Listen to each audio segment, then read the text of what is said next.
కాన్స్టెన్సీలో తిరుగుతూ ఉంటే ప్రతి ఒక్కరు భయాందోళనలు, ఆఖరికి మా కాన్స్టెన్సీ నుంచి వచ్చి ఇక్కడ ప్రచారం చేస్తుంటే వాళ్ళని కూడా బెదిరించిన సన్నివేశాలు చూస్తూ ఉన్నాం.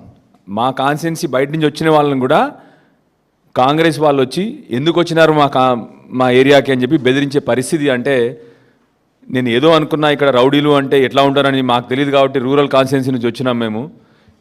ఈ గత కొన్ని రోజుల నుండి చూస్తూ ఉన్నాము. ఇవాళ పెద్దలు సుధీర్ రెడ్డి గారు చెప్పినట్టు కత్తులు, కటారులు, ఎక్కడ దీనికి ఎవరు మరి స్వాగతం పలుకుతున్నారంతా అంటే పోలీస్ పహారాలో ఇదంతా జరిగిందంతా. సెక్యూరిటీ మధ్యలో రౌడీలకు, భూ కబ్జాదారులకు, క్రిమినల్స్కు సెక్యూరిటీ ఇచ్చి మరీ చేశారంటే మరి కొత్తగా వచ్చిన డీజీపీ గారు మరి ఇప్పుడు ప్రజలకి సెక్యూరిటీ ఇస్తారా, లేకపోతే కొత్తగా ఏమన్నా క్రిమినల్స్ కూడా సెక్యూరిటీ ఇచ్చే బాధ్యత తీసుకున్నారని చెప్పి ఆలోచన చేసుకోవాలి. ఇంత భయంకరమైన పరిస్థితి, ఇలాంటి బెదిరింపులు ఆశ్చర్యం వేస్తోంది. ప్రజల దగ్గరికి వెళ్ళి సార్ మాకు భయం వేస్తూ ఉంది సార్, మాట్లాడడం సార్ అనే పరిస్థితి ఈ జూబ్లీహిల్స్ కాన్స్టిట్యున్సీలో నాకు తెలిసి నేను ఏ ఒక్క కాన్స్టిట్యున్సీలో ఈ పరిస్థితి చూడలేదు. ఈ జూబ్లీహిల్స్ కాన్స్టిట్యున్సీలో ఇవాళ రౌడీ రాజ్యం ఎట్లా వెళ్తుందో మేము సినిమాల్లో చూసినాం. ఇది ఇంత భయంకరమైన పరిస్థితి. ప్రజలు వస్తే భయపడి భయంతో ఉంటారు చూడండి, అది సినిమాలో చూసినాం. కానీ ఇవాళ నిజంగా ఆర్ ప్రాబబ్లీ నా రాజకీయ ఎక్స్పీరియన్స్ చిన్నదేమో కానీ నేను ఇవాళ ఫస్ట్ టైం చూస్తూ ఉన్నాను ఇంత భయంకరమైన పరిస్థితి. భయపడుతూ ఉన్నారు ప్రజలందరూ కూడాను. ఇవాళ జోక్ ఇంకోటి చూస్తూ ఉంటే యదా రాజా తదా ప్రజా సార్, ముఖ్యమంత్రి గారికి నాకు టికెట్ ఎందుకు ఇచ్చినారు, ఆయన మీదనే 90 క్రిమినల్ కేసులు ఉన్నాయి కాబట్టి ఆయన కూడా ఒక క్రిమినల్కి టికెట్ ఇచ్చినాడు సార్ అని చెప్పి కూడా జోకులు వేసుకున్న పరిస్థితి వచ్చింది జూబ్లీహిల్స్లో.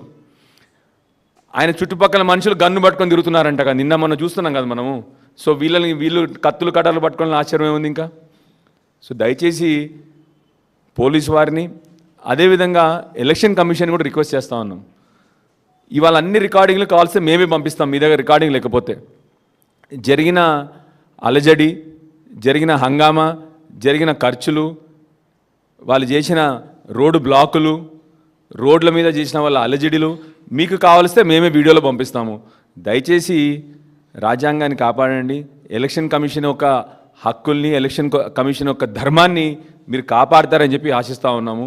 రూలింగ్ గవర్నమెంట్ ఉంది కదా అని చెప్పేసి కత్తులు, కటారులు, ఎనలేని ఖర్చులు, రోడ్ల మీద అలజడులు, రోడ్డు బ్లాకులు, మొత్తం ఇవాళ హైదరాబాద్ అంతా స్తంభించిపోయే పరిస్థితి తీసుకొచ్చినారు. ఇవాళ గంటల తరబడి ట్రాఫిక్ జామ్లు, మేము కూడా అందరం ఆ ట్రాఫిక్ జామ్లో ఇరుక్కుపోయిన పరిస్థితి.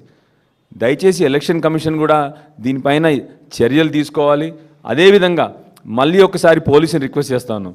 కత్తులు, కటార్లతో రోడ్ల మీద తిరిగే పరిస్థితి వచ్చింది హైదరాబాద్లో ఇవాళ అంటే దయచేసి ముఖ్యమంత్రి గారిని కూడా కోరుతా ఉన్నాం, మీ మంత్రులు కూడా చెప్పండి. ఆ గన్నులు అవన్నీ మీరు తీసుకొస్తున్న పరిస్థితి కాబట్టి దయచేసి ఒక జూబ్లీహిల్స్ ఎలక్షన్ని, జూబ్లీహిల్స్ ప్రజల్ని భయభ్రాంతులు చేయకుండా ఎలక్షన్ని మంచి శాంతిగా ప్రజల్ని వాళ్ళ ఓటు హక్కు వినియోగించే విధంగా ఈ ఎలక్షన్ జరపాలని చెప్పి, అదేవిధంగా జూబ్లీహిల్స్ ప్రజలందరికీ కూడా ఇక్కడున్న మా బీఆర్ఎస్ పార్టీ వైపు నుండి ఒక గ్యారంటీ చెప్తా ఉన్నాం.